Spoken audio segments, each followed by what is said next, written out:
ሰላም ጤና ይስጥልኝ የቻናሌ ቤተሰቦች እንደምን አላችሁ? ዛሬ እጅግ በጣም ልዩ በሆነና ብዙዎቻችሁ በጉጉት ስትጠብቁት በነበረው ርዕስ ላይ እንግዲህ በጥልቀት ለመነጋገር መጥቻለሁ። ዛሬ የምናወራው ስለ ውበት ብቻ አይደለም። ዛሬ የምናወራው ቆዳችንን እንዴት አድርገን ከእርጅና ከመሸብሸብና ከመጨማደድ እንጠብቃለን በሚል ዙሪያ ነው። የቪዲዮ ትንሽ ረዘም ሊል ይችላል።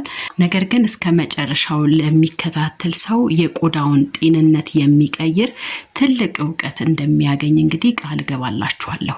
ወደ ዋናው ነጥብ ከመግባታችን በፊት አንድ እውነት ልንገራችሁ። እድሜያችን እየጨመረ ሲሄድ ፊታችን ላይ መስመሮች መታየት ተፈጥሯዊ ነው። ነገር ግን በተለያዩ ምክንያቶች እድሜያችን ሳይደርስ ፊታችን ሊሸበሸብ ይችላል። ለዚህ ደግሞ ዋና ምክንያቶች የፀሐይ ብርሃን፣ ውሃ እጥረት፣ በቂ እንቅልፍ አለመተኛት፣ በቆዳ ውስጥ የሚገኘውን ኮላጅን የተባለ ፕሮቲን እየቀነሰ መምጣት ነው ማለት ነው። ኮላጅን ማለት ቆዳችን ተወጥሮና ታድሶ እንዲቆይ የሚያደርግ ምሰሶ ነው። ይህ ምሰሶ ሲላላ ቆዳችን መልፈስፈስና መጨማደድ ይጀምራል። ታዲያ መፍትሄው ምንድነው ካላችሁኝ፣ ብዙዎቻችሁ እንግዲህ ውድ የሆኑ ክሬሞችን ለመግዛት እንደምትሞክሩ አውቃለሁ። ነገር ግን እውነታው ያለው ቤታችሁ ውስጥ በመናገኘው ነገር በተፈጥሯዊ ነገር እንግዲህ ውጤቶች ማግኘት እንችላለን።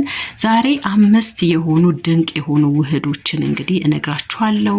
እንዳልኳችሁ አብራችሁኝ ቆዩ። የመጀመሪያውና እኔ ተፈጥሯዊ ቦቶክስ ብዬ የምጠራው የተልባ ዘር ውህድ ነው። ተልባ በውስጡ ባለው ኦሜጋ 3 ፋቲ አሲድ አማካኝነት እንግዲህ ለቆዳ ለስላሴ እጅግ አስፈላጊ ነው። አዘገጃጀቱም በጣም ቀላል ነው። ግማሽ ብርጭቆ ተልባን ወስዳችሁ ከ2 ብርጭቆ ውሃ ጋር ለ10 ደቂቃ ያህል ታፈሉታላችሁ። ከዚያም በውስጡ ያለውን ጄል አጥልላችሁ ፊታችሁን መቀባት ነው። ይህ ጄል ቆዳችሁ የመወጠርና ትናንሽ ሸንተረሮችን የማጥፋት አስገራሚ ብቃት አለው። ሁለተኛው ደግሞ የጃፓኖችና የኮሪያውያን የውበት ሚስጥር የሆነው የሩዝ ውሃ ነው። ሩዝን ዘፍዝፋችሁ ወይም ቀቅላችሁ የሚወጣውን ውሃ እንግዲህ ቆዳችሁን ለማጥራትና ለማለስለስ መጠቀም ትችላላችሁ ማለት ነው። ወይንም ደግሞ የሩዝ ዱቄትን ወስዳችሁ ከእርጎ ጋር በማቀላቀል ለ20 ደቂቃ ፊታችሁ ላይ በማቆየት ቆዳችሁ እንዲለሰልስና እንደ ልጅ ቆዳ ልስልስ ያለ እንዲሁም ደግሞ እንደ ብርጭቆ የሚያበራ እንዲሆንላችሁ ማድረግ ትችላላችሁ። በሶስተኛ ደረጃ የምናገኘው የእንቁላል ነጩ ፓርትና የማር ውህድ ነው። እንቁላል ነጩ ፓርት እንግዲህ የቆዳን ውጥር የማድረግ ባህሪ አለው ማለት ነው። ፊታችሁ እንዳይላላ ከፈለጋችሁ ይህን ውህድ እንግዲህ በሳምንት 2 ጊዜ ከቻላችሁ 3 ጊዜ መጠቀም ይኖርባችኋል። ማር ደግሞ ቆዳችሁ እንዳይደርቅና እርጥበት እንዲያገኝ ይረዳዋል ማለት ነው። አራተኛው ውህድ የአቮካዶና የኮኮናት ዘይት ውህድ ነው። ይህ ውህድ በተለይ ቆዳቸው ደረቅ ለሚሉ ሰዎች ፍቱን ነው። አቮካዶ ውስጥ ያለው ቫይታሚን ኢ እንዲሁም ደግሞ ጤናማ የሆኑ ቅባቶች ማለት ነው ቆዳን ከውስጥ በመመገብ እንግዲህ የመጨማደድን ይከላከላሉ።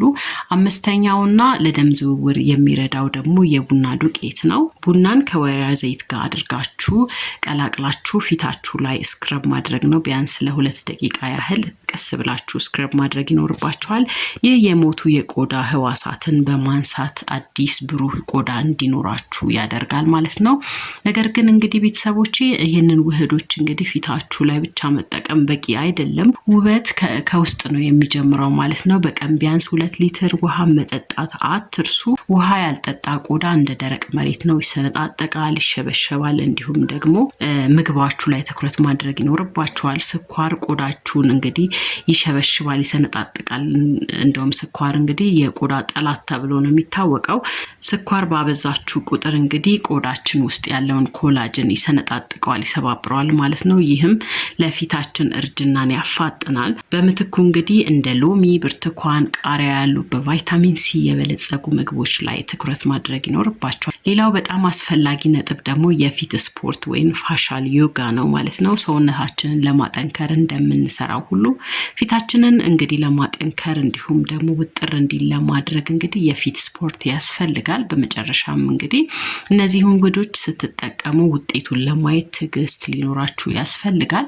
ተፈጥሯዊ ነገሮች እንደ ኬሚካሎች በአንድ ቀን ለውጥ ላታዩበት ትችላላችሁ። ውጤታቸው ግን ዘላቂና አስተማማኝ ነው። በሳምንት 2 ጊዜ ወይንም 3 ቀን እንግዲህ ፕሮግራም አውጥታችሁ መጠቀም ይኖርባችኋል። ከዚህ በተጨማሪ እንግዲህ ለፀሐይ ብርሃን ስትጋለጡ ሁል ጊዜ የፀሐይ መከላከያ ወይም ሰንስክሪን መቀባታችሁን እንዳረሱ፣ አሊያም ደግሞ ጥላ መያዝ ይኖርባችኋል። ፀሐይ ለቆዳ መሸብሸብ እንግዲህ ቁጥር 1 ምክንያት ነው። ይህ ቪዲዮ ለእናንተ ጠቃሚ እንደነበረ ተስፋ አደርጋለሁ። የዛሬውን መረጃ እንግዲህ ከወደዳችሁት ላይክ በማድረግ ድጋፋችሁን ገለጹልኝ። ለሌሎች ጓደኞቻችሁና ቤተሰቦቻችሁ እንዲደርስ ሼር በማድረግ አግዙኝ። ጥያቄ ካላችሁ ወይንም ደግሞ እናንተ የምትጠቀሙት የተለየ ውህድ ካለ ኮሜንት ላይ ጻፉልኝ፣ እያንዳንዱን አነበዋለሁ። ለቻናሌ አዲስ የሆናችሁ ደግሞ ሰብስክራይብ በማድረግ የደውል ምልክቷን በመጫን ሁል ጊዜ የምለቃቸውን የጤናና የውበት መረጃዎች እንዲደርሷችሁ